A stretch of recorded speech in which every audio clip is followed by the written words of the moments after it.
So Drew Lock made his second NFL start. I actually made a video about his first NFL start, so you can check that one out at the end of this video. There will be an end card for that video, but I thought that he had a really good performance in his second NFL start against the Texans. He was a heavy underdog, actually, the Denver Broncos were, but they were able to not just win, but really blow the Texans out, and it was very impressive in my opinion. He wasn't asked to do a ton in his first start against the Chargers, but he was able to do enough in the small amount that was asked of him to be able to pick up a victory.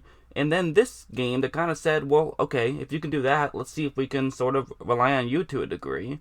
And they relied on him, and he delivered. I mean, he ended up with 22 for 27 in attempts, and then he had 309 yards and 3 touchdowns to 1 interception. So that's over 10 yards per attempt, which is definitely very good. He's honestly been a welcome surprise. Not really surprised in the sense that there was no chance he was going to be playing well, but it's cool to see a rookie come in at such a young age and really just perform so effectively, especially when they're not a first-round pick. I mean, Locke was kind of hyped up. There was a lot of talk about him maybe being a first-round pick, but the fact that Denver's gotten him in the second round and he's playing this well, it is pretty promising in my opinion. But anyways, let's just jump into what he was doing well, and we'll start things off with this play. It's going to be a play action, and then he has the player who's lined up as a fullback right now is going to run out and run that route right there, so that's where Locke is going to look to throw this ball to. And if you notice, I mean, as of what's going on right there, is that his player is going to get open. I mean, the linebacker is facing towards the top half of the screen, so his Bronco that he wants to throw it to runs to the bottom half of the screen. This will now allow him to get open.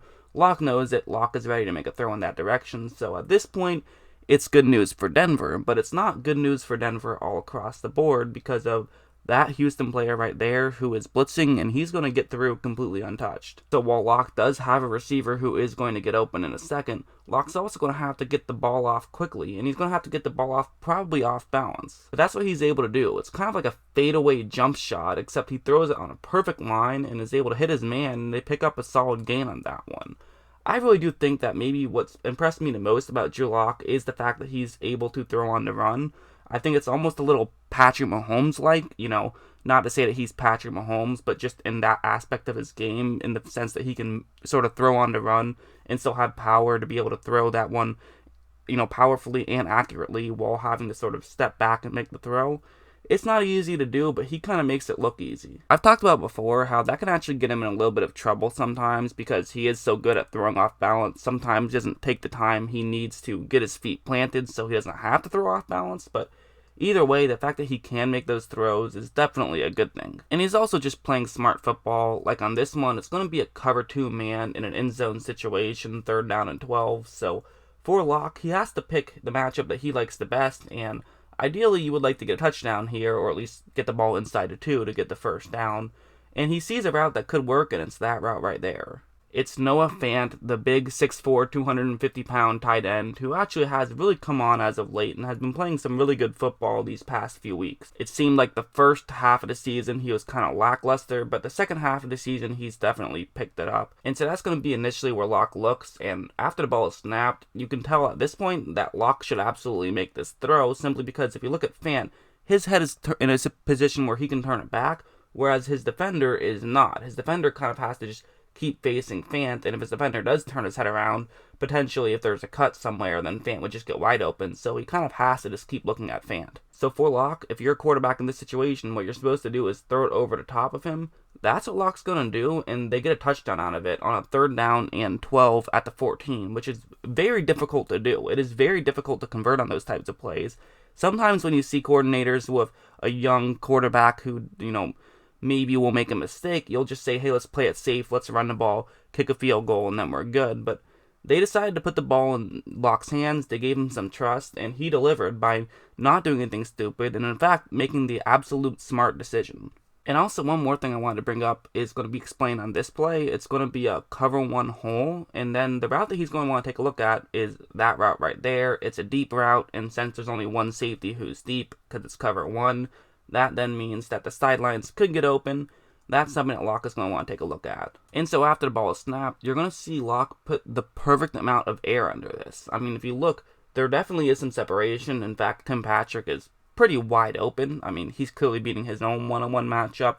and the safety who is deep just doesn't have the time to get over there. But Locke puts this one exactly where you would want it so that it can be a completion. He got it there quickly, so that way it was able to be a completion, but he also didn't put too much air under it, which would have allowed a safety to run over and maybe knock it away or even intercept it. That's actually something I thought that he struggled a little bit with in college. Not massively, but to a degree, I did notice that he struggled a little bit in college with that kind of thing.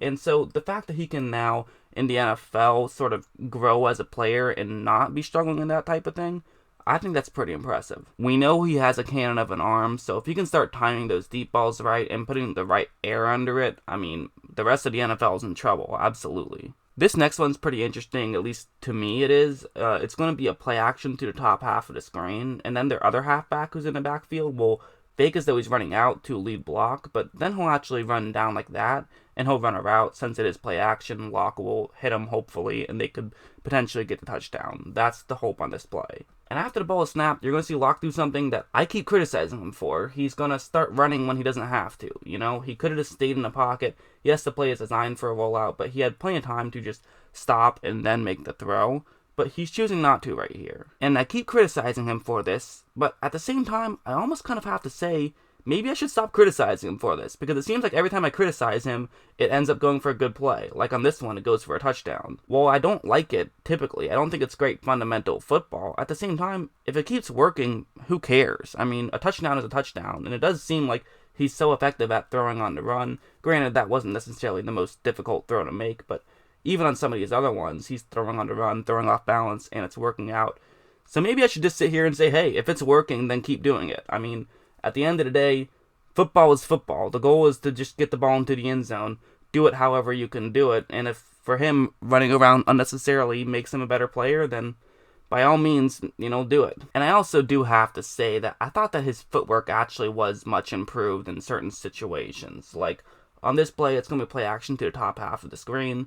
But it's actually going to be a little bit of unique play action where it's not going to be like a full play action. It's almost like a half play action in a sense, because Locke is going to fake as though he's going to give the handoff, but very early on he's going to get off that fake. He's not going to just go through the whole motion of doing the play action. He'll stop earlier on because of the route that he wants to hit, which is that route right there. In this formation, he wouldn't have time to run back and hand the ball off and then get over and try to hit a slant route quickly. He has to get it off quickly, so it's not going to be a full play action. And take a look at what happens right when this ball is snapped. So Locke, first selling as though it's going to be a fake, has to sort of turn his shoulders a little bit. But very quickly, he's then going to have to try to get his feet planted the other way so he can hit his receiver to try to gain some yards. But watch what he's going to do here. He's going to stick his right foot out. Notice how far he sticks that right foot out. That's really key. The left foot doesn't really matter so much. You want to get that right foot in a good spot, because if you get that in the perfect spot, then it'll be easy to put your left foot over and make the throw. The rest of your body will follow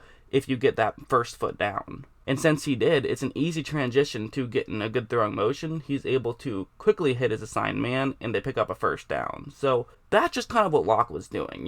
He's improved in certain ways that I thought that I wasn't sure if he would have improved. That's why, he did probably fall in the second round, was because he had some flaws. But you know what? That's the luxury of drafting a guy in the second round who has the talent of some of these first round guys, but maybe just has some small things he has to work on. Is if things work out, it can work out in a big way.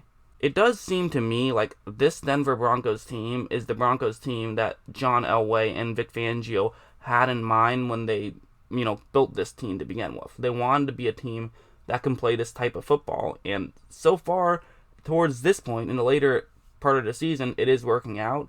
And quite frankly, if I'm a team trying to make the playoffs, the Denver Broncos are a team I just don't want to have to deal with, because they're feisty. They really are. I feel like I've been saying this for the past few seasons now, but I do feel like the Denver Broncos are a better team than their record says. I think next year they could be in good shape. Again, I said the same thing last year, so we will have to wait and see. But I do like what the Denver Broncos are doing, and I really like what Drew Lock is doing. I think he's improved a lot as a player, which I personally like. I mean, he is a guy who kind of got slept on draft day, but he's showing that the Denver Broncos made the right choice in putting a flyer out and drafting him. I'm also not quite sure if I've ever seen a quarterback double his yards per attempt from his first start to his second start. He only had 4.79 in his first start, but he had 11.44 in his second start. Incredible performance by him, and I was very impressed. And that's my opinion. I hope you guys enjoyed this video, and as always, thanks for watching.